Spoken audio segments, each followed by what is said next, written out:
Hello ಕನ್ಯಾ ರಾಶಿ, ನಿಮ್ಮ April month ಹೇಗಿದೆ ನೋಡೋಣ. April month love life. ಯಾವ ವ್ಯಕ್ತಿಗಾಗಿ ನೀವು ವೆಯ್ಟ್ ಮಾಡ್ತಿದ್ರು ಆ ವ್ಯಕ್ತಿ ನಿಮಗೆ ಕಮ್ಯುನಿಕೇಷನ್ ಮಾಡುವಂಥದ್ದಿದೆ, ಫೋನ್ ಅಥವಾ ಕಾಲ್ ಮೆಸೇಜ್ ಮಾಡುವಂಥದ್ದಿದೆ, ನಿಮ್ಮ ವೆಯ್ಟಿಂಗ್ ಎಂಡ್ ಆಗ್ತಿದೆ. ಹಾಗೆಯೇ ನೀವೇನಾದರೂ ಲಾಂಗ್ ಡಿಸ್ಟೆನ್ಸ್ ರಿಲೇಷನ್ಶಿಪ್ಪಲ್ಲಿ ಇದ್ದರೆ ಆ ವ್ಯಕ್ತಿ ಮತ್ತು ನೀವು ಮೀಟ್ ಆಗುವಂತಹ ಸಾಧ್ಯತೆ ಇದೆ. ಇನ್ನು ನಿಮ್ಮ ಫೈನಾನ್ಸ್ ವಿಷಯದಲ್ಲಿ ತುಂಬ ಸ್ಟಕ್ ಎನರ್ಜೀಸ್ ಅಂತ ಹೇಳಬಹುದು. ಯಾರಿಗಾದರೂ ಹಣ ಕೊಡೋದಕ್ಕಿಂತ ಮುಂಚೆ ಯೋಚನೆ ಮಾಡಿ, ಇಲ್ಲ ಅಂದರೆ ನೀವು ಆ ವಿಷಯದಲ್ಲಿ ಸ್ಟಕ್ ಆಗಿ ಅವರಿಂದ ಹಣ ಪಡೆಯೋದು ತುಂಬ ಕಷ್ಟ ಆಗುತ್ತೆ. ಇನ್ನು ಓವರ್ ಆಲ್ ನಿಮ್ಮ ಏಪ್ರಿಲ್ ಮಂತ್ಗಾಗಿ ಜಸ್ಟಿಸ್.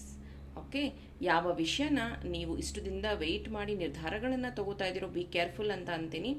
ಯಾವುದಾದ್ರೂ ಕೋರ್ಟ್ ವಿಷಯವಾಗಿ ನೀವು ಆಲ್ರೆಡಿ ಕೇಸ್ ಫೈಲ್ ಹಾಕಿದ್ರೆ